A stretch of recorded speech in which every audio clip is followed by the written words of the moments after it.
The number one nutrient missing from your plate after 40. So many women are wondering what they need to do in order to lose weight.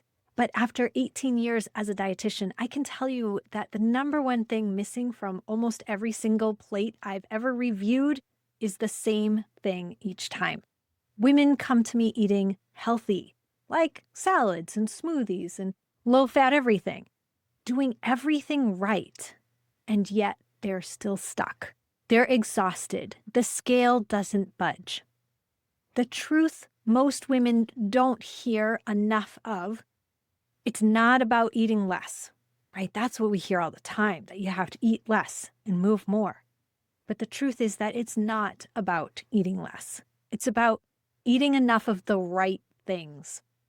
I'm Lucy Hutchings, registered dietitian, and I'm going to walk you through the same steps I teach my clients to help them lose weight, reduce inflammation, and feel better in their own skin. Okay, so let's find out what that missing nutrient is. For most women over 40, it's protein. Protein is the missing nutrient. It's the missing piece. Now, you might have some protein in your diet, but for most women, for the ones that I'm reviewing their food log, when they come to me and they're saying, I'm stuck, I'm exhausted, I'm frustrated, when I look at their food log, I'm seeing that they're nowhere near the amount of protein that they need for their body to feel safe and to release that weight. So here's the truth. When you don't eat enough protein, your body breaks down muscle for fuel. And also, your blood sugar swings up and down all day. You're on a blood sugar roller coaster, and you have cravings that take over and fat loss stalls. So it's not a willpower problem. It's a nutrient gap. And that's a really important distinction, because a lot of women are beating themselves up feeling like, I must be doing something wrong. I must not be trying hard enough. I need to find more willpower. I need to try harder, when actually it's just that we need to shift some things around so that your body feels more nourished. You will feel a whole lot better when you reach your protein. So why does protein matter more after 40? 40s, 50s, 60s, and beyond? Protein is important. So muscle mass naturally declines as we age, starting really before 40. And protein is what preserves it. So if we want to stay strong and independent, and we want to have the body composition that makes us feel good and fit into our clothes really well, we need muscle. And we need to feed that muscle with protein. Less muscle also has a few other problems, like if we have less muscle, that means our metabolism is slower, because muscle is what drives your metabolism. And a slower metabolism means it's harder to lose fat.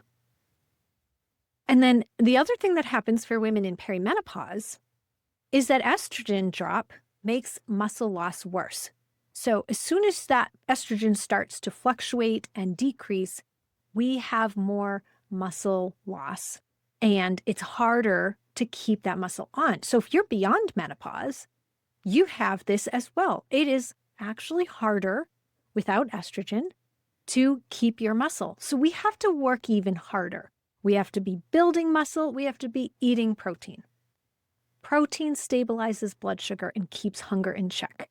So if you're experiencing cravings in the afternoon or in the middle of the night, or if you have been told your blood sugar's creeping up by your doctor, this is going to help. Adding protein is the key. And just as a reminder, this guide that I'm going over right now that's on my screen, this is free in my free school group, Weight Loss After 40. And I'll drop the link for that group in the comments underneath this video for those that are watching the replay. And you'll be able to just join there and grab this guide. All right, let's move on to signs that you're not getting enough. Because you might be sitting there wondering, well, okay, Lucy, you're telling me I need protein, but maybe I'm already getting protein. I don't know. I make sure that I get protein during the day. Maybe it's enough. So here's how, there's one way of knowing whether you're getting enough or not, or getting an idea. That is afternoon sugar and carb cravings. So if you're hitting that 2 or 3 o'clock slump where you need caffeine, you need a piece of candy, you're looking through the cabinets for chips or for things to snack on, you're probably not getting enough protein at your lunch. Another way to find out is if you're hungry again an hour after eating. Let's say you have your oats for breakfast or you have a bowl of cereal, but an hour later you're hungry and you're feeling ravenous. That's likely you didn't have enough protein with your breakfast, because protein is what really keeps you satiated and satisfied. The next thing is energy crashes during the day, whether it's 2 or 3 in the afternoon or 11 o'clock in the morning or late at night. These energy crashes are probably blood sugar related, and that protein is going to help keep your blood sugar more stable, and then you won't feel that energy crash. You'll have more energy. Another way to know is that the scale stalled despite eating well. So if you feel like you're doing really good, you're getting your vegetables, you're not eating junk, you're not eating fast food and fried food, you're eating really well, but the scale still isn't moving, this is a great experiment to try. Bump up the protein and see what happens. And then the last point that I have here is losing muscle, not fat, when the weight goes down. Now, how are we going to know that? Well, first of all, there are scales that you can buy for pretty cheap online that are fairly accurate. You can get one on Amazon for like $30, and it will give you a scan and it'll tell you the percentage of muscle mass versus the percentage of body fat, that type of thing. So that's one way. So if you have one of those fancy scales, you'll know whether you're losing muscle or losing fat, but also you can just tell by the way you look.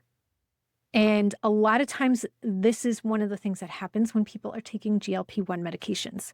So you might have seen it in either friends or yourself, where they take the medication, they lose weight, but they don't look quite as healthy because they're losing muscle rather than fat.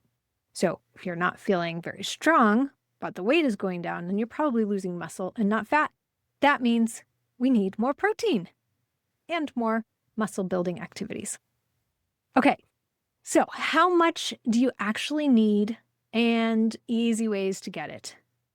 So this is very general guidelines because obviously this is not individually tailored to you right now. It's a YouTube video. But in general, most women eat around 40 to 60 grams per day when we need to aim for more like 100 to 130 grams per day. So if you ever did track your food and you see that you're getting between 40 and 60 grams per day, you're not getting enough. We need to bump that way up to at least 100 grams, maybe more. So that's a great place to start. And basically what the target is about 25 to 35 grams per meal. You can use your palm as a guide. So a palm and a half is really what we're going for when it comes to protein. So that would be chicken, fish, beef, that type of protein. We want a palm and a half size at our meals. And if you're thinking about eggs have 6 grams of protein per egg. So you would have to have quite a few eggs for breakfast in order to reach that 25 to 30 grams. So I often pair my eggs with something else. Or you can pair your eggs with a half cup of cottage cheese.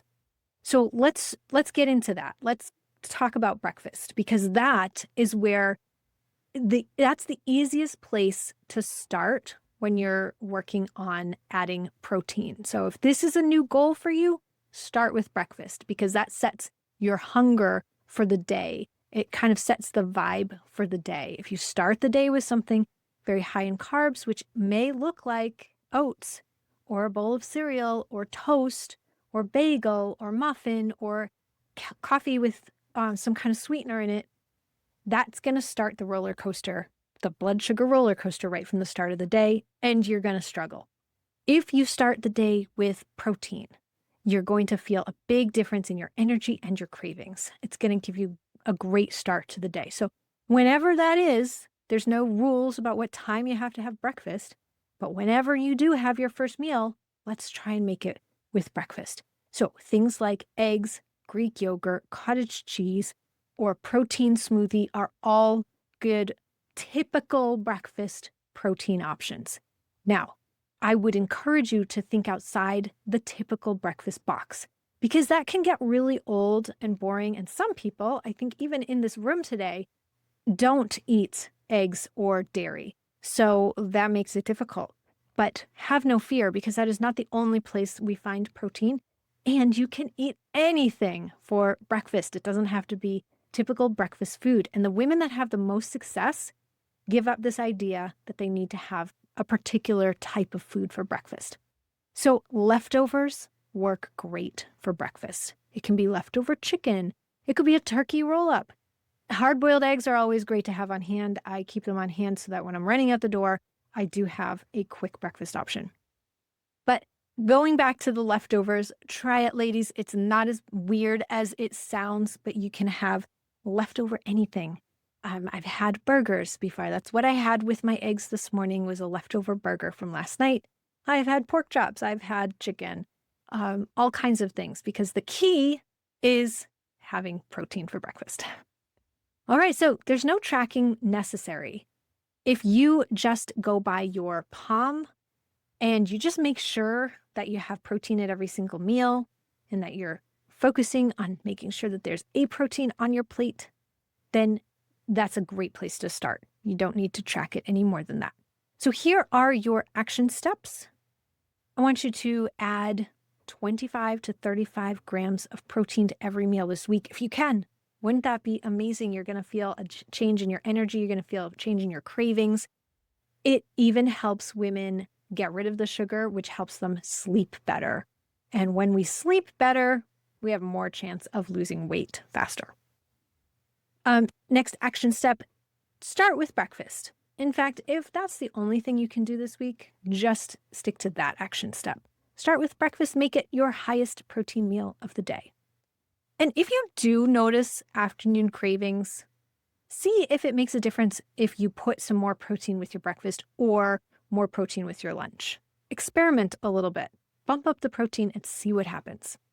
So another thing to do this week is pick one high protein snack to have on hand. Okay, that could be a Greek yogurt. That could be cottage cheese. That could be cheese. Or it could be a turkey roll-up. It could be a little bit of tuna fish. It could be even an apple with almond nut butter, right? Or a handful of almonds has about 7 grams of protein in it. So right there, you're good. Or edamame. So you can get protein from other sources besides meat and dairy as well. Okay. And if you want, track how your energy and hunger feel by the end of the week. If you're able to do this for a whole week, notice, what does that do for your energy? And I wanted to share this story about Lauren, because one thing I love sharing is that this doesn't have to look perfect to work. That's my favorite part about this and in general, right? I recently had a client, Lauren, who was a busy mom of 2, juggling real life, family, meals, all the things. And over the course of our work together, she ended up losing about 18 pounds, but it wasn't by following a fad diet or restricting harder. She was still living her life. She didn't have to do anything crazy for the time that we spent together, about 12 weeks. Instead, she was learning how to nourish her body consistently, build balanced meals even when life was crazy, support her metabolism by increasing that muscle, and just make realistic choices that actually fit her life. So it didn't look perfect. It didn't have to, because our body responds when we support it with enough nutrients. So that's what I want you to hear.